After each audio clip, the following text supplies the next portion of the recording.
ಇನ್ನು ಪುತ್ತಿಗೆ ಮಠದ ಸುಗುಣೇಂದ್ರ ಶ್ರೀಪಾದರು ಪರ್ಯಾಯವನ್ನ ಸ್ವೀಕರಿಸ್ತಾ ಇದ್ದಾರೆ. ಇಂಥ ಸಂದರ್ಭದಲ್ಲಿ ಪವರ್ ಟಿವಿ ಜೊತೆಯವರ ಮುಂದಿನ ಕನಸು 5 ಸಂಕಲ್ಪ ಮಠದ ಅಭಿವೃದ್ಧಿ ಬಗ್ಗೆ ಸುಗುಣೇಂದ್ರ ಶ್ರೀಪಾದರು ಮುಕ್ತವಾಗಿ ಮಾತನಾಡಿದ್ದಾರೆ. ಬನ್ನಿ ಕೇಳೋಣ. ಏನೇನು ಸಂಕಲ್ಪ ಮಾಡಿದ್ರೆ 2 ವರ್ಷದ ಏನೇನು ಸೇವೆ ಮಾಡಬಹುದು ಅಂತ ಹೇಳಿ ನಿರ್ಧಾರ ಮಾಡಿದ್ರೆ? ನಮ್ಮ 4ನೇ ಪರ್ಯಾಯದಲ್ಲಿ ಶ್ರೀಕೃಷ್ಣನ ಗರಿಷ್ಠ ಸೇವೆ ಮಾಡಬೇಕು ಅಂತ ನಮ್ಮ ಆಶಯವಾಗಿದೆ.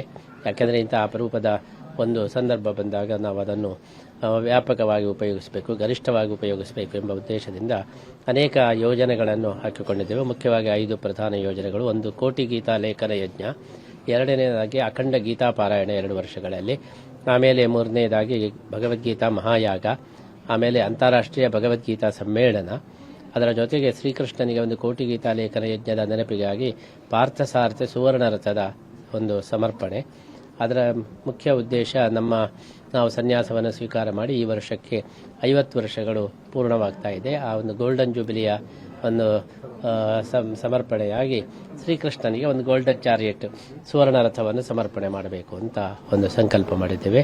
ಅಷ್ಟೋತ್ತರ ಭವನ ಅಂತ 108 ರೂಮುಗಳದ್ದು ಒಂದು ವಸತಿ ಸಮುಚ್ಚಯ, ಮತ್ತೆ ಕಲಸಂಕದಲ್ಲಿ 1 ಮಹಾದ್ವಾರ, ಮತ್ತೆ ಮಧ್ವಾಚಾರ್ಯರು ಕೃಷ್ಣನನ್ನು ಎತ್ತಿಕೊಂಡು ಬಂದಂತಹ ಈ ಮೂರ್ತಿಯ ಪ್ರತಿಷ್ಠಾಪನೆ, ಇದರ ಜೊತೆಗೆ ಪರಿಸರದ ಸ್ವಚ್ಛತೆ ಮತ್ತೆ ಮೂಲಭೂತವಾದ ಸೌಕರ್ಯಗಳ ಒಂದು ವೃದ್ಧಿ, ಹೀಗೆ ಅನೇಕ ಕಾರ್ಯಕ್ರಮಗಳನ್ನು ಸರ್ವಾಂಗೀಣವಾಗಿ ಉಡುಪಿ ಶ್ರೀಕೃಷ್ಣನ ಕ್ಷೇತ್ರವನ್ನು ನಾವು ಅಭಿವೃದ್ಧಿಯ ಪಥದಲ್ಲಿ ನೆಲೆಸಬೇಕು ಅಂತ ಹೇಳಿ ಸಂಕಲ್ಪ ಮಾಡಿದ್ದೇವೆ.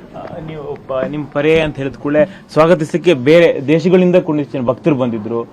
ಇದೀ ಒಂದು ಉಡುಪಿ ನಗರವೇ ಸ್ವಾಗತಿಸಕ್ಕೆ ಕಾಯ್ತಾ ಇದೆ.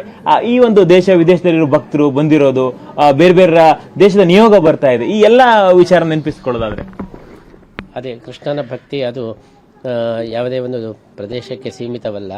ಕೃಷ್ಣನ ಭಕ್ತರು ಎಲ್ಲ ಕಡೆ ವ್ಯಾಪಿಸಿದ್ದಾರೆ. ಆದ್ದರಿಂದಲೇ ಕೃಷ್ಣ ಮುಂದೆ ಜಗದ್ಗುರು ಅಂತ ಹೇಳೋದು. ಜಗತ್ತಿನಾದ್ಯಂತ ಕೃಷ್ಣ ಭಕ್ತರಿದ್ದಾರೆ. ಆದ್ದರಿಂದ ಕೃಷ್ಣನ ಪೂಜೆ ಅಂದರೆ ಅವರಿಗೆಲ್ಲರಿಗೂ ಕೂಡ ಸಂಭ್ರಮ.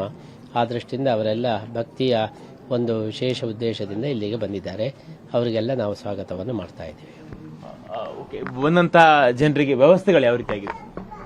ನಾವು ಗರಿಷ್ಠ ವ್ಯವಸ್ಥೆಯನ್ನು ಮಾಡ್ತಾ ಇದ್ದೇವೆ. ಉಡುಪಿಯಲ್ಲಿ ಒಂದು ಮೂಲಭೂತ ಸೌಕರ್ಯಗಳ ಅನೇಕ ಕೊರತೆಗಳು ಇದೆ. ಅದಕ್ಕೋಸ್ಕರ ಭಕ್ತರನ್ನು ನಾವು ಕೇಳಿಕೊಂಡಿದ್ದೇವೆ, ನಿಮ್ಮ ಮನೆಗಳಲ್ಲಿ ಬಂದಂತಹ ಅತಿಥಿಗಳನ್ನು ನೀವೆಲ್ಲ ನೋಡಿಕೊಳ್ಬೇಕು ಅಂತ. ಆ ತರಹ ಅನೇಕ ನೂರಾರು ಜನ ಮುಂದೆ ಬಂದಿದ್ದಾರೆ. ಅವರು ಬಂದಂತಹ ಭಕ್ತರನ್ನು ಆಯ್ಕೆ ಮಾಡಿಕೊಂಡು ಅವರೇ ಎಲ್ಲ ಒಂದು ವ್ಯವಸ್ಥೆಯ ಜವಾಬ್ದಾರಿಯನ್ನು ತಗೊಂಡಿದ್ದಾರೆ. ಇದಿಷ್ಟು ಸುಗುಣೇಂದ್ರ ಶ್ರೀಪಾದರ ಮಾತುಗಳು. ಒಂದಿಷ್ಟು ಚಿಂತನೆಗಳಿದೆ. 5 ಪ್ರಧಾನ ಸೇವೆಯನ್ನು ಮಾಡುವ ಸಂಕಲ್ಪವನ್ನು ಮಾಡಿದ್ದಾರೆ.